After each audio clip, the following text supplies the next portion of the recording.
Assalamualaikum warahmatullahi wabarakatuh. Yang saya hormati Bapak Afri Mardiko selaku dosen mata kuliah Literasi Digital. Di sini kami dari kelompok 10 ingin mempresentasikan mengenai literasi digital untuk anak berkebutuhan khusus. Baik, di sini saya tidak sendiri. Di sini ada anggota dari kelompok 10, yaitu di sini ada saya sendiri, Satria Virgando sebagai moderator. Selanjutnya ada Zahra Amelia sebagai presentator, ada Kusuma Yuandira, dan yang terakhir ada Dela Kurnia. Baik, selanjutnya untuk presentator saya persilakan. Baik, terima kasih pada moderator atas kesempatannya. Jadi di sini saya akan menjelaskan pengertian literasi digital untuk ABK.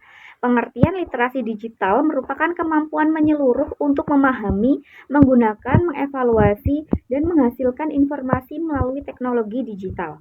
Kemampuan ini tidak hanya mengacu pada keterampilan teknis mengoperasikan perangkat, tetapi juga mencakup keterampilan berpikir kritis, komunikasi, kolaborasi, serta pemahaman etika keamanan digital. Bagi siswa, literasi digital menjadi fondasi penting untuk belajar secara mandiri dan berpartisipasi dalam lingkungan pendidikan yang semakin terhubung dengan teknologi.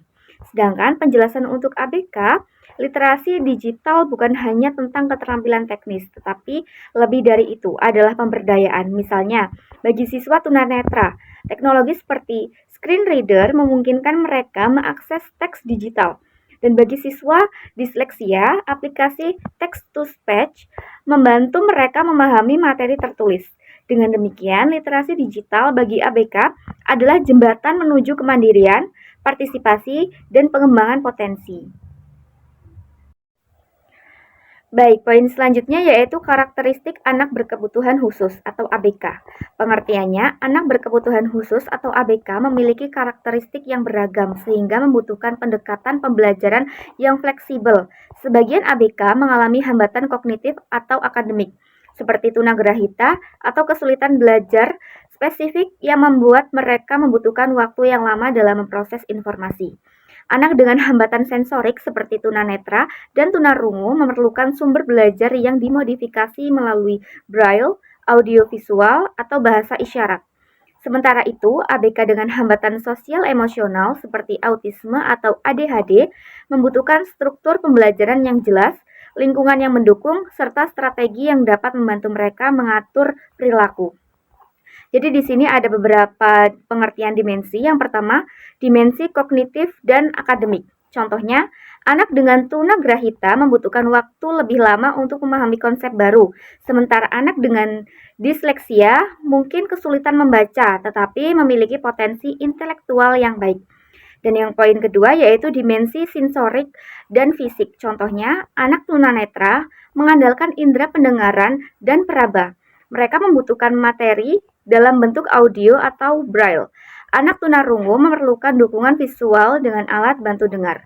Kemudian poin yang terakhir yaitu dimensi sosial, emosional, dan perilaku. Contohnya, anak dengan autisme sering memerlukan rutinitas yang jelas dan lingkungan yang terstruktur. Anak dengan ADHD mungkin sulit fokus dalam waktu yang lama. Poin selanjutnya yaitu tantangan literasi digital untuk ABK.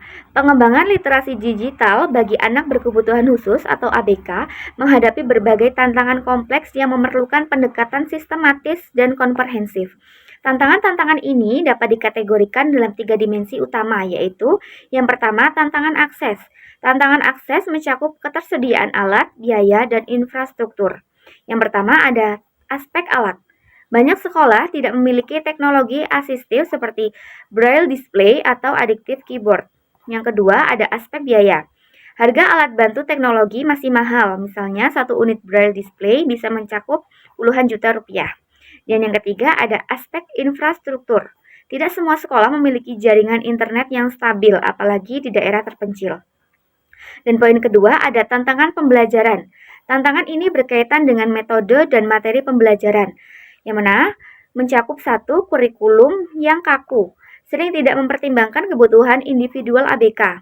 Poin kedua ada metode konvensional seperti ceramah, mungkin tidak efektif bagi ABK dengan gaya belajar visual atau kinestetik.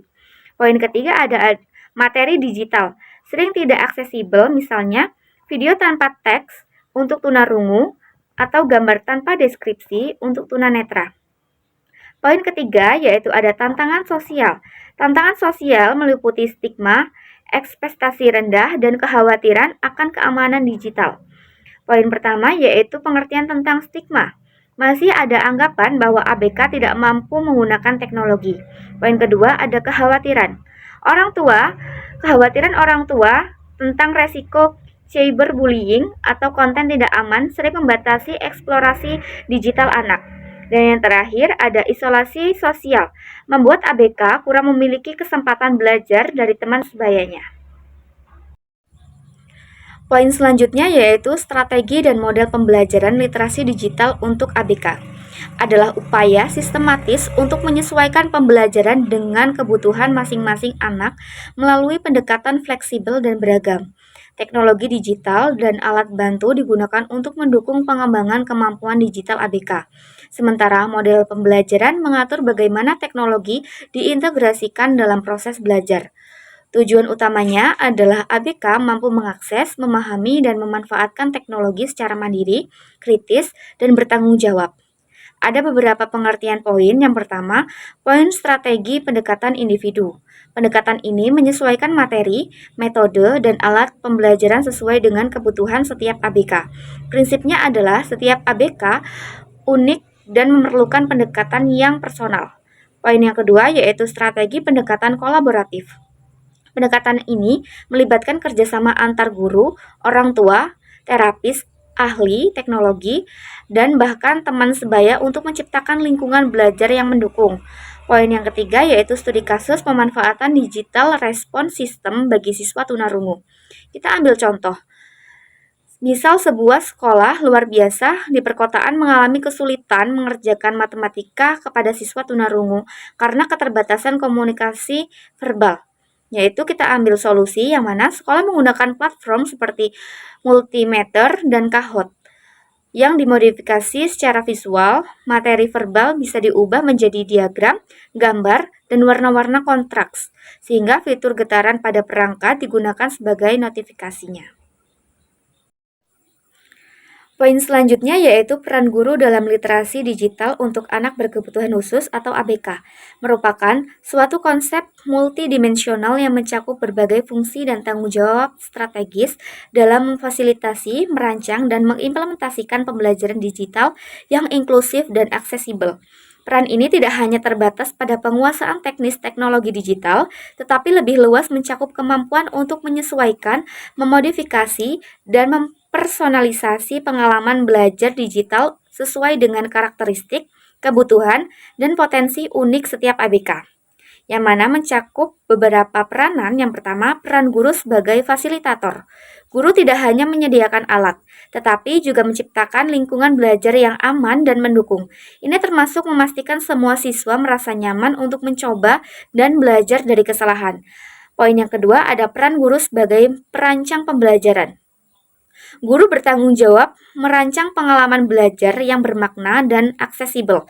Ini dimulai dengan asesmen kebutuhan individu melalui menyusun rencana pembelajaran individual atau IEP yang integratif. Dan poin yang ketiga yaitu peran guru sebagai pembelajar.